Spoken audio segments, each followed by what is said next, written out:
2 فروری 2024، 21 رجب المرجب 1445 ہجری کا یہ جمعۃ المبارک اللہ جل شانہ نے ہمیں نصیب فرمایا ہے۔ یہ ماہ مبارک ہمیں بہت سارے ذمہ داریوں کی طرف توجہ دلاتا ہے۔ اسی مہینے میں نبی اکرم صلی اللہ علیہ وسلم کو سفر معراج پیش آیا، جو اللہ کے پیغمبر صلی اللہ علیہ وسلم کی زندگی میں یہ ایک اہم ترین اللہ کے تعلق اور دنیا میں پیغمبر اعظم صلی اللہ علیہ وسلم کی حیثیت اور شان کو اس نے دنیا میں بلند ترین مقام عطا فرمایا، جس کی وجہ سے آقا دو عالم رحمت کائنات صلی اللہ علیہ وسلم کو کائناتوں کا مطالعہ اور مشاہدہ کروایا، اور اللہ کے پیغمبر قریب ترین کائنات کے عالم امر سے وہ آگاہی حاصل کر کے عالم شہادی میں واپس آئے، جس سے پتہ چلتا ہے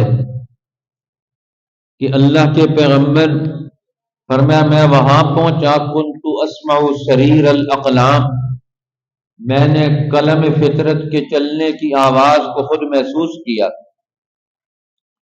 کہ دنیا میں قلم فطرت وہ کس انداز سے دنیا میں اثرات مرتب کرتا ہے، اور انسانی زندگی وہ ترقیات کا مظہر بن کر دنیا میں انسانوں کے لیے نیا دور پیدا کرتی ہے۔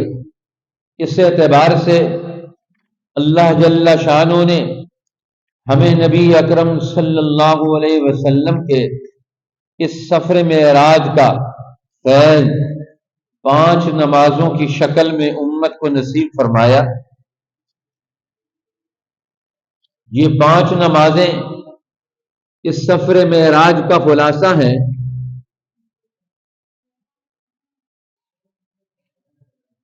یہ 5 نمازیں سفر معراج پر عطا کی گئی، اور اللہ کے قرب کا اس کو پھر ہمیشہ کے لیے معیار مقرر کر دیا گیا۔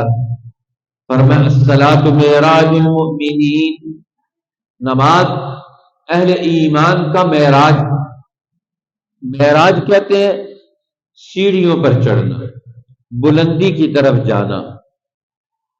اسی سے معارج، سورۃ المعارج بھی ہے، جس میں اللہ جل شانہ نے معارج کا انسان دنیا میں ترقیات کی منزلیں طے کرے گا، آگے بڑھے گا، ترقی کرے گا۔ اس اعتبار سے تو معراج بھی سیڑھیوں پر چڑھنا، اللہ نے آپ کو بلندیوں کے سفر پر رواں دواں کر دیا۔ اب دنیا انسانیت وہ عمومی طور پر پستی کی طرف جا رہی ہے، اپنی خواہشات کے پیچھے چل کے۔ جب بچہ اپنی خواہش پر چلتا ہے تو وہ پیچھے چلتا چلا جاتا ہے۔ جب وہی بچہ اپنے ماں باپ کی، اپنے اساتذہ کی تعلیم اور تربیت اور احکامات کے مطابق چلتا ہے تو وہ بچہ ترقی کرتا ہے، زندگی کے میدانوں میں آگے بڑھتا ہے۔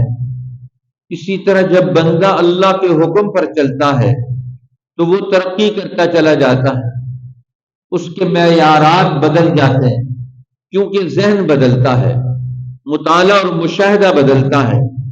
تو نبی اکرم سرور دو عالم صلی اللہ علیہ وسلم کو اس سفر اسراء اور سفر معراج، ان دونوں کو اللہ جل شانہ نے الگ الگ بیان فرمایا۔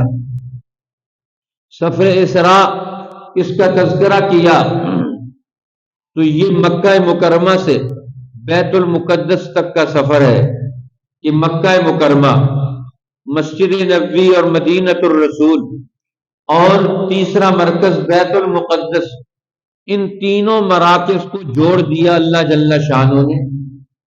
یہ ایک آرڈر اور ایک امامت کے نیچے آئیں گے، ان کو الگ تھلگ نہیں کیا جا سکتا.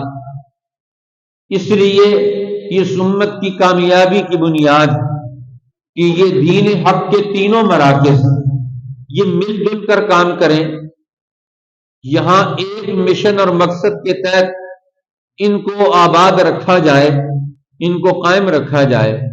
اس لیے نبی اکرم صلی اللہ علیہ وسلم کا سفر وہ حرم مقدس سے، کعبۃ اللہ سے، حتیم سے، حرم سے یہ سفر شروع ہوا، اور یہ سفر یہ مختلف مقامات سے ہوتے ہوئے انبیاء علیہ السلام کے مقامات سے آپ کو گزارا گیا. جہاں جہاں اللہ کے نبیوں نے، جنہوں نے قوموں کو عروج اور زوال کے اس ماحول میں رہنمائی دی، اللہ کے نبی ہر قوم کے اندر اپنی ڈیوٹیاں ادا کر کے گئے. اس قوم کو پستی سے کیسے نکالا جائے، خرابیوں سے کیسے نکالا جائے، اس کی منصوبہ بندی کی جائے، اس کو علم و عمل کی راہوں پر ڈالا جائے. ہر نبی انسانوں کو گمراہیوں سے نکال کر گیا، تو ہر نبی کی محنت سے ایک مقام وجود میں آ گیا. ہر نبی کی محنت سے اس قوم کا ایک تشخص وجود میں آ گیا، علمی مقام، عملی مقام، اخلاقی مقام. ایک آدمی اپنی محنت اور تجربات سے مسلسل جس دور سے گزرتا ہے تو اس کا ایک مقام پیدا ہو جاتا ہے، ایک حیثیت بن جاتی ہے، ایک دائرہ اس کا وجود میں آ جاتا ہے، اور پھر وہ دنیا میں اپنی شناخت پیدا کر لیتا ہے، دنیا میں اس کی پہچان پیدا ہو جاتی ہے.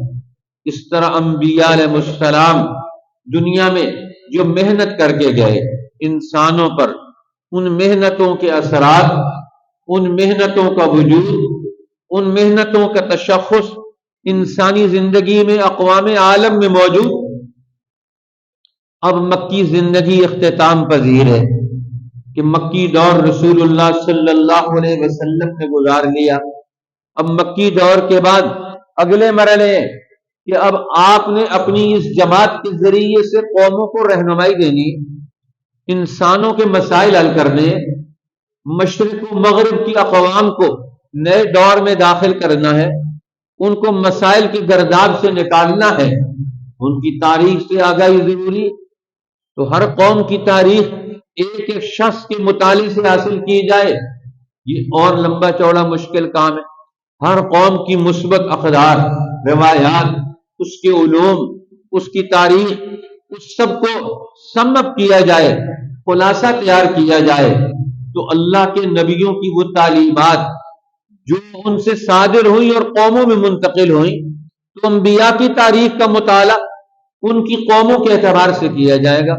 ظاہر ہے کہ ایک ماں باپ وہ اپنی اولاد کے حوالے سے ہر وقت سوچ رہے ہوتے، تو ان کی اولاد کا نقش و نگار، ان کی اولاد کا مستقبل ماں باپ کسی سوچ کے مطابق وہ ڈھلتا چلا جاتا ہے. اگر وہ بچہ ماں باپ کی رائے پر چلے اور ان کے ارادوں اور خیالات کا مظہر بنے، تو وہ انہی کے مطابق ڈھل کر وہ آگے بڑھے گا، وہ ترقی کرے گا، وہ ماں باپ کے اپنے دور کو آگے لے کر بڑھے گا. اس لیے انبیاء علیہ السلام کے مقامات کی سیر کروائی. اللہ جل شانہ نے خود نبی اکرم صلی اللہ علیہ وسلم کو یہ سیر کروائی کہ آپ یہاں سے نکل کر روحانی ترقی کا سفر، علمی ترقی کا سفر، مطالعے اور مشاہدے کی وسعت کا سفر، یہ آپ کو کائنات گیر سطح پر کروایا جائے گا. لیکن پہلے تاریخ انسانیت کا مطالعہ کروایا جائے گا، کائنات کا مطالعہ بھی کروایا جائے گا، لیکن پہلے تاریخ انسانیت کا مطالعہ کروایا جائے گا. اب سارے انبیاء کے مقامات سے گزارا گیا، حرم مقدس سے چلے. سبحان الذی اسری بعبدہ لیلا من المسجد الحرام الی المسجد الاقصی. پاک ہے، بے عیب ہے وہ ذات، کمال ہی کمال ہے، وہاں کوئی نقص نہیں، کوئی عیب نہیں اللہ کے کارخانے میں، اللہ کی قدرتوں میں، اس کی قدرتوں کے انسانوں میں منتقل ہونے سے، اس کے علم میں اور اس کے علم کا انسانوں میں انتقال اور انسانوں میں اس کا منتقل ہونا، فرمایا اس میں کوئی عیب نہیں، کوئی نقص نہیں، کوئی کمی نہیں، کوئی گیپ نہیں۔ اللہ کا علم یکساں اپنے نبیوں کے ذریعے سے اللہ جل شانہ قوموں کو، ملکوں کو، انسانوں کو ہر دور کے اعتبار سے ان کی جمود کو توڑ رہے ہیں، ان کی برائیوں سے ان کو نکال رہے ہیں، ان کو حرکت دے کر ان کو آگے بڑھا رہے ہیں، ان کو شیطانی جالوں سے نکال رہے ہیں۔ شیطانی جال جو شیطانی قوتوں نے بن رکھے ہیں، اللہ کا ہر نبی آ کر اپنی قوم کو ذہنی طور پر، عقلی طور پر، عملی اعتبار سے ان سب بنے ہوئے جالوں سے اور ان جکڑ بندیوں اور بیڑیوں سے ان کو آزادی دلا دیتا ہے، قوم کا نیا سفر شروع ہو جاتا ہے۔ تو پیغمبر کا یہ سفر یہ قوموں کے لیے بہت بڑا مستقبل کا اثاثہ بنے گا۔ لہذا اللہ جل شانہ نے چونکہ بیت اللہ الحرام مکہ مکرمہ خود اقوام عالم کا محبت و مرکز ہے، ساری قومیں وہاں سے آ کر گزرتی، سارے نبیوں نے وہاں آ کر اپنی زندگی کے ایام بسر کیے، جن قوموں پر عذاب آتے تھے ان قوموں کے امام اور رہنما اور مقتدا اور انبیاء اپنے علاقوں کو چھوڑ کر بیت اللہ کے قرب و جوار میں قیام کرتے تھے، وہیں آخری زندگی بسر کرتے تھے۔ تو ان انبیاء علیہ السلام کے اقدامات اور ان کے قدم، ان کے نشانات، ان کے آثار اور نقوش وہ تو بیت اللہ کے قرب و جوار میں پہلے سے محفوظ ہے، اور یہیں آپ کی نشو و نما ہوئی۔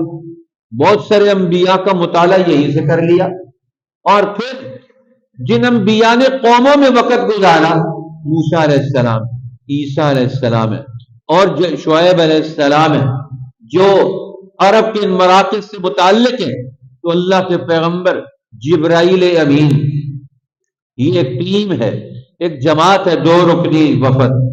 جبرائیل امین یہ سفر معراج کے نبی اکرم صلی اللہ علیہ وسلم کے شریک، اور آپ جبرائیل کے ساتھ مل کر ان سارے مظاہر اور علاقوں سے گزر رہے ہیں، کیونکہ جبریل کا تعلق بھی سارے نبیوں سے رہا، ہر نبی پر وہ علم لے کر آ رہے ہیں، وہی لے کر آ رہے ہیں، اور ان کے نقوش و آثار کہاں کہاں ہیں ان کا وہ بڑا ماہر ہے، تاریخ کا بھی ماہر، جغرافیہ کا بھی ماہر، انبیاء علیہ السلام کے علوم کے بھی ماہر، ہر نبی کو جو علم دیا گیا ادھر سے اللہ کے علم کا بھی وہ درمیان میں نمائندہ اور سفیر جبرائیل امین ہے۔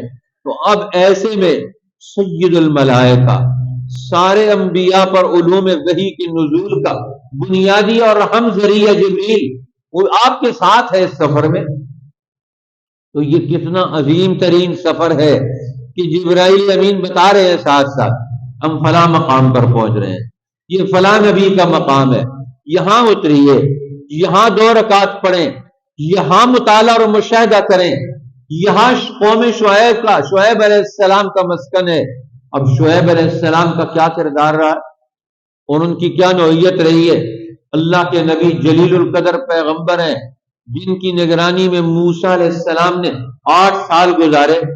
نبوت کے اعلان سے پہلے اللہ نے فرعون کے گھر میں رکھا اور وہاں سے نکال کر شعیب علیہ السلام کے گھر پہنچا دیا، اب وہاں وقت گزارا اور وہاں سے ان کے مطالعے اور مشاہدے، تو اب اللہ کے پیغمبر وہاں پہنچے اور میں یہ قوم شعیب کا مسکن ہے، شعیب علیہ السلام کا مسکن ہے، مدین ہے، یہاں اتریے، یہاں مطالعہ اور مشاہدہ کریں۔ یہ کوئی طور ہے جہاں موسیٰ علیہ السلام پر تجلی اتری، نبوت اتری، آپ کو نبی بنایا گیا۔ اللہ کی وہ تجلیات جنہوں نے موسیٰ علیہ السلام کے قلب کو منور کر دیا، روشن کر دیا، اگلے دور کے لیے تیار کر دیا، فرعون کے مقابلے میں کھڑا کر دیا، فرعون کے مقابلے میں بنی اسرائیل کا رہنما بنا کر اللہ نے کوہ طور سے ان کو واپس بھیجا مصر کی طرف، اذهب الى فرعون انه طغى۔ قرآن پورا نازل ہو چکا ہے، بہت سارے احوال ان انبیاء کے گزر چکے ہیں۔ اب علمی طور پر تو رسول اللہ پہلے ہی مطالعہ کر چکے ہیں، ہر نبی کے حالات کا مکی صورتوں میں وہ مطالعہ کر چکے ہیں، اللہ تعالیٰ نے جو بتایا اس کو سن چکے ہیں، سمجھ چکے ہیں، اپنی قوم کو، لوگوں کو بھی سمجھا چکے ہیں، لیکن اب پھر مشاہدہ کروایا جاتا ہے۔ اب یہاں اتر کر دیکھیں مقامات انبیاء پر انسانی زندگی کیسے آگے بڑھی ہے، انسانوں کو کن مشکلات سے ہمارے ان نبیوں نے کیسے نکالا ہے، ان کے مسائل کا حل کیسے کیا ہے۔ اب آپ اس پر عملی طور پر ان کے مقامات سے گزر کر آپ دیکھیں، اس لیے فرمایا اب یہاں سے آخری دنیا میں سفر کا مرکز وہ مسجد اقصی ہے، بیت المقدس ہے، وہاں پہنچ کر بیت المقدس کو، شام کا یہ مرکز، فلسطین کا یہ مرکز اللہ نے انبیاء علیہ السلام کا مرکز بنایا، مسکن بنایا۔ اس لیے نبی اکرم صلی اللہ علیہ وسلم کے صحابہ میں سے حضرت معاویہ بن ابی سفیان رضی اللہ تعالیٰ عنہ 40 سال ان کا دور حکومت بنتا، 20 سال ان کی گورنری کا دور، اور 20 سال کے قریب ان کی خلافت کا دور، اور گورنری کا دور بھی ان کا شام کا، دمشق کا اور اسی علاقے کا، فلسطین کا، ان علاقوں کا۔ اور جب وہ خلیفہ بنے 20 سال کے قریب انہوں نے خلافت کا دور گزارا، تو انہی ادوار سے، انہی علاقوں میں جہاں انبیاء بنی اسرائیل کا مسکن تھا، یہیں بیٹھ کر انہوں نے اس پورے علاقے کو منظم اور مرتب کر کے، انبیاء کی تاریخ کو محفوظ کر کے، وہاں مسجدیں بنوا کر، ادارے بنوا کر، تعلیم و تربیت کے مراکز قائم کر کے اس علاقے کو، اور پھر اپنے خلافت کے دور میں پوری دنیا کی تمام قوموں کو اس دین اسلام کی تعلیمات کے ساتھ اٹیچ کر دیا، وابستہ کر دیا۔ اس لیے تدبیر میں، پلاننگ کرنے میں رسول اللہ صلی اللہ علیہ وسلم کی محنتوں اور امنگوں کے وہ پورے مظہر بن کر انہوں نے سارے پن منظر کو دیکھ لیا۔ حدیث پاک میں آتا ہے نبی اکرم سرور دو عالم صلی اللہ علیہ وسلم، امام بخاری حدیث نقل کرتے ہیں کہ حضرت ام ملحان کے گھر آرام فرما رہے ہیں، اللہ کے پیغمبر سو کر اٹھے تو آپ کے چہرے پر مسکراہٹ تھی، تبسم فرما رہے تھے۔ پوچھا یا رسول اللہ کیا ہوا؟ فرمایا میں نے خواب دیکھا اپنی امت کے لوگوں کو کہ سمندروں میں جا رہے ہیں، تختوں پر بیٹھے ہوئے، بحری سفر پر ہے، ایسے ہیں ملوکن للنصرتی، وہ بادشاہ ہے، حکمران ہے، تختوں پر سوار ہے، اور سمندروں کو چیرتے ہوئے آگے بڑھتے چلے جا رہے۔ اب سمندروں پر امت کا یہ دور بھی آئے کہ سمندر وہ آپ ان کو انسانیت کے حق میں استعمال کریں، سمندری راستوں کو دنیا کے شیطانوں کے کنٹرول سے نکالیں، اور دنیا کی ترقی اور کامیابی کا منصوبہ سمندری راستوں کے استعمال سے وجود میں آئے۔ اب حضرت معاویہ رضی اللہ تعالیٰ عنہ کے ذہن میں رسول اللہ نے یہ حدیث بیان کی تو امتوں کا، قوموں کا مستقبل نقش ہو گیا۔ اس امت مسلمہ کا ایک دور ترقی کا وہ یہ بھی ہوگا، اس میدان میں بھی ہم نے اترنا ہے، سمندروں کو اندر کنٹرول پیدا کر کے، وہاں کے علاقوں کو کنٹرول کر کے، بحری اور خشکی کے تمام راستے وہ ایک مرکز کے تابع ہو جائیں۔ آج دنیا میں سمندر ہمارے ایکسرسائز دوسرے کرتے ہیں، استعمال دنیا کی دوسری قومیں کرتی ہیں۔ پاکستان کا دنیا میں بحری راستوں سے، سارے دنیا کی بڑی بین الاقوامی تجارت بحری راستوں سے ہوتی ہے، اور دنیا کی قومیں اس سے زر مبادلہ کماتی ہیں۔ اور اللہ کی شان دیکھو کہ مسلمانوں میں پاکستان بڑا ملک، جس کا کوئی بحری بیڑے بھی کوئی، جس کا کوئی بحری تجارتی کوئی نوعیتی کوئی نہیں۔ پہلے دور میں بحری راستوں پر چلنے والے جہاز ہوتے تھے، پرانے زمانے کے ہمارے حجاج اکرام وہ بحری جہازوں پر جاتے تھے، ان کو نام بھی یاد ہوتے تھے، سفینہ عابد ہے، یہ سب کیوں جی حاجی نور علیہ صاحب کو یاد ہے نام؟ ہاں، سفینہ عرب ہوتا تھا، سفینہ عابد ہوتا تھا، سفینہ شمس ہوتا تھا، پتہ نہیں اور بھی بہت سارے تھے، لیکن اب ایک جہاز کا نام بھی نہیں آتا۔ سارے کہاں چلے گئے؟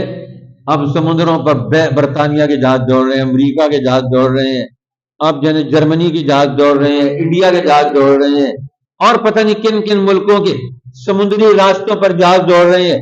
اللہ کے پیغمبر فرما رہے ہیں میں دیکھا ہوں میری امت کے لوگ وہ بحری سفر پر ہیں، ملوکن علی الاسرتی، وہ ایسے جس طرح بادشاہ اور حکمران ہو اور تختوں پر سوار جا رہے ہیں، جن کا روب و دام اس کے نیچے سمندر کی قوتیں بھی مرعوب ہو کر ان کے تابع ہو رہی ہیں۔ حضرت معاویہ نے رسول اللہ کا یہ ارشاد سنا، اس میدان کو انہوں نے اپنے لیے منتخب کر لیا کہ اب اس میدان میں امت کو فتح دینا ہے، یہاں سے ان کو کامیاب ترین دور سے گزارنا ہے، دشمن کی قوتوں کو ان سمندری راستوں سے مکمل واش آؤٹ کر کے ان کو دوبارہ انسانوں کے لیے استعمال کرنا ہے۔ جو آج دوبارہ امت کے پاس سے بحری راستہ بھی چلا گیا، خشکی کا راستہ بھی تجارت ہے۔ اب پرانا دور خشکی کی تجارت ہوتی تھی، یہ سلک روٹ تھا، شاہراہ ریشم، ادھر سے وسط ایشیا سے مسلمان چلتا تھا اور ادھر بنگال تک یہ خشکی کا سفر تھا، یہاں سے لے کر یہ سارے لوگ اس راستے پر چلتے تھے، یہاں سے گزر کر جاتے تھے، اور یہ پوری قوموں کی تجارت آپس میں ہوتی تھی، اور ادھر سے سعودی عرب جاتے تھے اور یمن کے ساتھ جاتے ہوئے یہاں سے سارے راستوں پر قریش کی قوم بھی تجارت کرتی تھی، کہیں خشکی پر ہیں، کہیں سمندروں پر سفر کر رہے ہیں۔ وَإِنَّهُمَا لَبِی إِمَامٍ مُبِینٍ، وہ امام مبین ہے۔ قرآن حکیم کہتا ہے یہ شاہراہ اعظم بین الاقوامی تجارتی روٹ ہے، یہ سارا بین الاقوامی تجارتی روٹ جس کو نبی اکرم صلی اللہ علیہ وسلم کے سفر معراج نے آپس میں مربوط کر لیا۔ اب اسی سفر معراج کی عملی نوعیتوں کو اگلے دور میں رسول اللہ کے صحابہ نے اور آپ کی جماعت کے اگلے دور کے لوگوں نے، مسلمانوں نے اس کو پوری انسانی ترقی کے لیے اس کو میدان بنایا۔ آج یہ شاہراہیں یہ ہماری ترقی کی راہ میں کیا کردار ادا کر رہی ہیں؟ یہ بین الاقوامی روٹ، یہاں کی ساری قومیں آپس میں تجارت سے کٹی ہوئی ہیں۔ آج دنیا کے مسلمان ملک اپنے تجارتی روابط کے اعتبار سے وہ عالمی اداروں کے ساتھ جڑ گئے، تجارت آپس میں کرتے ہیں اور ڈیل ڈالر میں کرتے ہیں، زر مبادلہ ڈالر کا منتقل کرتے ہیں، آپس میں ڈیل نہیں کر سکتے دشمن کے رابطے کے بغیر، دشمن کی ڈیلنگ اور معاہدات کے بغیر۔ مسلمان ملک آپس میں معاہدات نہیں کر سکتے، تجارت نہیں کر سکتے، درمیان میں رکاوٹیں عائل ہوگی، تجارت نہیں ہو سکتی، ویزے کے بغیر آ جا نہیں سکتے۔ آج سے ٹھیک 1924 تک مسلمان ملکوں کی کوئی سرحد نہیں تھی، ایک خلافت عثمانیہ تھی۔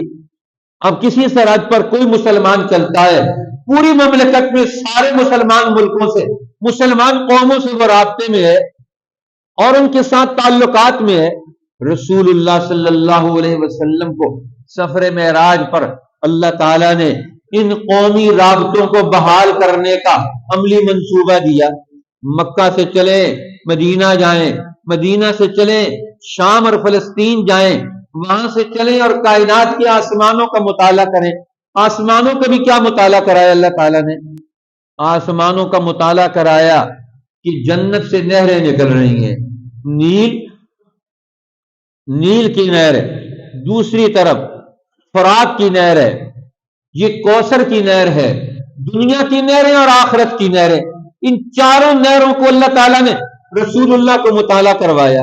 اب نیل کے نہر سے پورا افریقہ سیراب ہوتا ہے، مصر، سوڈان دریائے نیل سے سیراب ہوتا ہے اور وہ سمندروں میں آ کر گرتا ہے، اور ادھر سے دریائے فرات جو عراق کی سرزمین سے نکلتا ہے اور اس پورے علاقے کو، مشرق کے علاقوں کو سیراب کرتا ہے۔ اللہ کے پیغمبر ان دریاؤں کو اور ان دریاؤں کی زمینوں کو دیکھ کر آئے کہ دریا کہاں سے نکل رہے ہیں، ظاہری دریا تو دنیا سے نکل رہے ہیں، اور ان کے باطنی معدن چشمے، فرمایا ان کے خدا نے تو اللہ نے وہاں رکھے ہوئے، فرمایا ان ساری اقوام کو جن کو اللہ نے دنیا کی دولتوں سے نوازا ہے، یہ ساری اقوام کو جن کو اللہ نے روحانی اور معنوی دولتوں سے بھی نوازا ہے، اتنے انبیاء ان علاقوں میں وجود میں آئے، ان کے سفر ہوئے، انہوں نے یہاں ان قوموں کو آگے بڑھایا، آج ان قوموں کو الگ تھلگ رکھا جائے گا، ایک دوسرے سے ویزے لے کر ایک دوسرے سے ملاقات کریں گے، آپس میں تجارت نہیں کر سکیں گے، ان کا تجارتی نظام اور ان کے سارے بحری روٹ اور تجارتی روٹ اور خشکی کے روٹ سارے ختم ہو گئے۔ آج پاکستان سے سعودی عرب جانے والا بائی ایئر تو جا سکتا ہے، اور یہاں سے بائی روڈ نہیں جا سکتا۔ یہ تجارتی راستے کیوں ختم ہو گئے؟ یہ بحری راستے کیوں ختم ہو گئے؟ یہ خشکی کے راستے کیوں ختم ہو گئے؟ رسول اللہ نے سفر معراج دنیا میں خشکی کے راستے سے کیا تھا۔ جی آج ہمارا خشکی کا راستہ، معراج ضرور بیان کرتے ہیں، خشکی کے سارے راستے ختم کر دیے۔ تو آپ کا معراج سے کیا تعلق ہے؟ رسول اللہ کے معراج سے؟ خشکی کے راستے تو قوموں کے آپ نے ختم کر دیے۔ بائی ایئر جانا چاہتے ہیں، ہوائی جہاز کے ذریعے سے جانا چاہتے ہیں، خلاؤں سے رابطہ رکھنا چاہتے ہیں، زمین سے ایک دوسرے سے رابطہ کیوں نہیں ہو سکتا؟ تو اللہ کا قرآن بیان کرتا ہے تمہاری برکتیں اس وقت آئیں گی جب دنیا میں یہ تمہارے سیاسی، سفارتی، تجارتی، علمی رابطے پیغمبر کے اس سفر معراج کی بنیاد پر بحال اور آزاد ہوں گے۔ کسی راستے پر کسی کو آتے جاتے ہوئے کوئی قدغن نہیں ہوگی، کوئی رکاوٹ نہیں ہوگی۔ آج بم بلاسٹ ہوتے ہیں، خود کش بمبار پیدا کر دیے گئے، ملک آپس میں رابطہ ہی نہ کر سکتے۔ جہاں ملکوں کے مسلمان ملکوں کے راستے پیدا ہوتے ہیں، وہاں جہاد کے نام پر خود کش بمبار پیدا کر دیے۔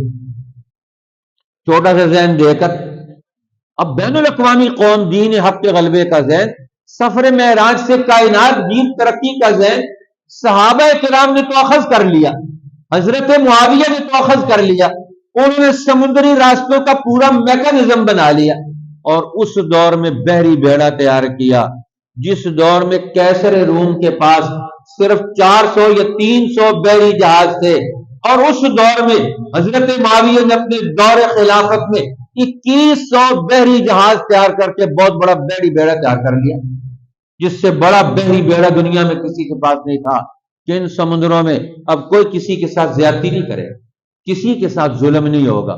سمندری راستوں کو غلط استعمال کر کے دنیا کی کوئی ظالم قوت وہ اپنے مقاصد پورے نہیں کر سکے گی۔ انسانوں کو غلام بنایا جائے، ان کی دولت اور وسائل پر قبضہ کیا جائے، ان کو اپنی مرضی اور مقاصد کے تحت استعمال کروایا جائے۔ اس سفر معراج نے آ کر، رسول اللہ نے آ کر اس پورے سفر معراج کو نئی جہتیں دی صحابہ اکرام کو۔ آپ نے مکی زندگی کے اندر سفر معراج کیا، اور 40 سے زیادہ صحابہ اکرام نے رسول اللہ سے یہ معراج کی احادیث روایت کی، اور رسول اللہ صلی اللہ علیہ وسلم اپنی تقریباً اس کے بعد آنے والی ہر مجلس کے اندر اس سفر کا تذکرہ کرتے تھے۔ یہ سارا سفر معراج رسول اللہ نے ایک دفعہ نہیں بیان کیا، یہ مختلف مجلسوں میں بیان کیا، مختلف جگہوں پر بیان کیا، مختلف جگہوں پر استدلال اور استشہاد کے طور پر بیان کیا کہ میں نے اس سفر میں یہ بات بھی دیکھی، میں نے اس سفر میں یہ بات بھی دیکھی، اور اپنی جماعت کا مقام بھی بتایا کہ میں اپنی جماعت کا مقام بھی اس سفر معراج میں دیکھ کر آیا ہوں۔ اب آپ نے واپس آ کر ایک موقع پر فرمایا کہ میں نے جنت کا مطالعہ اور مشاہدہ کیا، جنت میں نے دیکھا کہ خوبصورت بلڈنگ ہے، محل ہے بہت بڑا، خوبصورت ترین، باہر سے دیکھ کر میں حیران ہو گیا، اور میں نے دل میں خیال کر لیا وہ نہ ہو یہ صرف میرا ہی محل ہے، اتنا خوبصورت محل ہے، یہ تو صرف میرا محل بند ہو سکتا ہے۔ میں نے پوچھا جبریل سے کہ یہ محل کس کا ہے؟ انہوں نے کہا یہ آپ کی امتی کا ہے، اس کا نام عمر ابن الخطاب ہے، یہ اس کا محل ہے۔ کہتے ہیں رسول اللہ نے فرمایا عمر، حضرت عمر کو واپس آ کر بتایا تمہارا مقام دیکھ کر آیا ہوں، تمہارا مستقبل دیکھ کر آیا ہوں۔ آج ہم اپنا کیا مستقبل دیکھتے ہیں؟ اپنی جماعت کا کیا مستقبل دیکھتے ہیں؟ اپنے بچوں کا کیا مستقبل دیکھتے ہیں؟ رسول اللہ تو اپنی جماعت کا مستقبل دیکھ کر آئے سفر معراج میں محنت کر رہا ہوں، اور میری محنت کا اور میری جماعت کی محنت کا، میرے رجال کی محنت کا اگلا دور کیا آئے گا؟ کتنا خوبصورت ہے، کتنا خوشنما ہے، کتنا ترقی یافتہ ہے، کتنا حیران کن ہے، کتنا مشہور کن ہے۔ فرمایا تمہارا محل دیکھ کر آیا ہوں۔ یہ محل کیا ہے؟ ان کی محنتوں کا ایک کردار ہے جو اللہ کے ہاں ایک وجود پیدا کر چکا ہے۔ حضرت عمر دنیا میں کیا محنت کر رہے تھے؟ عدل قائم کرنے کی، حقوق قائم کرنے کی، اسلام کی سیاست قائم کرنے کی، غریب اور کمزور اور مظلوم لوگوں کے حقوق کی سیاست کرنے کی ساری زندگی انہوں نے کیا محنت کی؟ ہر وقت وہ گشت میں رہتے تھے. کون سا گشت کرتے تھے؟ نگرانی کا گشت. کوئی ظالم کسی چیز پر قبضہ کر کے کسی کو محروم تو نہیں کر رہا، کوئی آدمی کسی پریشانی میں تو مبتلا نہیں. سسٹم کی نظام کی ضرورت ہو، حکومت اور خلافت کی ضرورت ہو اس کو، اور اس کا مسئلہ حل کر سکے، ساری زندگی اسی میں گزاری. تو ان کا یہ عظیم کردار قوموں کی ترقی کا، قوموں کے حقوق کے تحفظ کا. رسول اللہ فرماتے ہیں عمر میں تیرا مقام دیکھ کر آیا ہوں، تیرا مستقبل دیکھ کر آیا ہوں، تیرا محل دیکھ کر آیا ہوں، اور میرا جی چاہتا تھا کہ میں اندر سے بھی جا کر دیکھوں، لیکن مجھے تیری غیرت یاد آئی. عمر بڑی غیرت والا. آج مسلمان کی غیرت ہی رخصت ہو، جو مرضی ہو جائے اس کو کبھی غیرت ہی نہیں آتی. غیرت آتی ہے تو آپس میں لڑنا شروع ہو جاتے ہیں. یہ الٹی غیرت ہے، آپس میں لڑ رہے ہیں. پھر لڑنا شیطان سے تھا، غیرت میں آ کر، آج غیرت میں آ کر اپنوں سے لڑ رہے ہیں. آج غیرت میں آ کر تو کہتے ہیں مجھے غیرت آ گئی، اپنے آپ کو مار رہے ہیں. دنیا پہ کمانڈ پیدا کرو، غیرت آئیے تو ہمت اور جرت پیدا ہوتی ہے. غیرت سے انسان میں حرارت پیدا ہوتی ہے، طاقت پیدا ہوتی ہے غیرت سے، اور غیرت میں آ کر بھرپور کردار ادا کرتا ہے. حضرت عمر کو رسول اللہ فرما رہے ہیں مجھے تجھے غیرت یاد آ گئی. اور عمر کی غیرت کس میں ہے؟ کسی کا ہاتھ بھیک نہ مانگ رہا ہو. عمر کی غیرت کس میں ہے؟ کہ کوئی بیوی گھر میں خاوند کے بغیر رات نہ بسر کر رہی ہو. گشت کرتے ہوئے یہ بھی دیکھا حضرت عمر نے، ایک عورت شعر پڑھ رہی ہے اپنے خاوند کے فراق میں، واپس آ کر انہوں نے قانون بنا دیا کہ گئے ہوئے لوگ جو محاذوں پر گئے ہوئے 4 مہینے کے بعد واپس اپنے گھر سے ہو کر جائیں گے. ہم دیکھو انہوں نے غیرت کو قانونی شکل میں ڈال دیا. انہیں غیرت آتی ہے تو غیرت سے دوسروں کے حقوق کی حفاظت کا نظام پیدا کرتے ہیں، اخلاق وجود میں آتے ہیں. غیرت اور حیا خلق کا نام ہے. یہ خلق انسان کے اندر قوت طاقت پیدا کرتا ہے، وہ عمل کرے. اللہ جل شانو آج امت کو رسول اللہ کا سفر معراج، اس کے اثرات اور برکتیں نصیب فرمائے. ان برکات اور اثرات اور رہنمائی میں آج کی دنیا کا تجارتی نظام، آج کی دنیا کے مسلمان اقوام کا آپس کا رابطہ، آج کی دنیا کی قوموں کا علمی رابطہ، مسلمان قوموں کا آپس میں رابطہ بحال کرنے کی ہمیں توفیق عطا فرمائے. اس سفر معراج نے ساری قوموں کو جوڑ کر ایک مرکز کے تابع لا کر کھڑا کر دیا. رسول اللہ نے آپ کی امامت میں سارے نبی امامت میں نماز ادا کر رہے ہیں بیت المقدس میں. آج امت کا شیرازہ بکھرا ہوا ہے، کوئی اس کا بندوبست نہیں ہے. اس شیرازے کو کیسے جوڑا جائے؟ ایسے بھی جوڑا جا سکتا ہے. آپ ساری قوموں کی تجارت آپس میں کر دیں، سارے ویزوں کی پابندیاں ختم کر دیں آپس میں. یورپ والے ویزے کی پابندیاں ختم کر سکتے ہیں اپنے ملکوں کے دوران. 55 اسلامی ملک آپس میں سارے معاہدے کر کے ویزے نہیں ختم کر سکتے. یہ ہمارے سیاسی لیڈر اس پر اسمبلیوں میں کیوں نہیں بحث کر سکتے؟ آج یورپ کے ملکوں میں ایک ملک کا ویزا مل جائے تو آپ یورپ کے سارے ملکوں میں وہ آپ سفر کر سکتے ہیں. انہیں ایک ٹرین چلا دی ہے، پوری یورپ کا مطالعہ ہو سکتا ہے. تو آج اسلام اور امریکہ میں اس کی بھی 60 کے قریب 50 کے قریب ریاستیں ہیں، ان کا آپس میں ان کا ویزا نہیں ہے. مسلمان ملکوں کو کیوں ویزا ہے؟ یہ کیوں پابندی ہے؟ مسلمان ملک میں نہیں جا سکتے، مسلمان ملکوں میں کیوں سفر نہیں کر سکتے، کیوں تجارت نہیں کر سکتے؟ کیوں یہ پابندیاں موجود ہیں مسلمان ملکوں کی آپس میں؟ ان کی حکومتیں کس مرض کی دوا ہیں؟ ان کی اسمبلیاں کس مرض کی دوا ہیں؟ ان کے لیڈر کس مرض کے اہل علم ہے کہ وہ قوموں کی یہ علمی عملی تجارتی سارے مسائل حل کر کے قوموں کے اندر وحدت، اتحاد، اتفاق، جوڑ کیوں نہیں پیدا کرا سکتے؟ یہ سفر معراج کا مطالعہ کیوں نہیں کرتے اس تناظر میں کہ آج مسلمان ملکوں کو جوڑ دیا جائے؟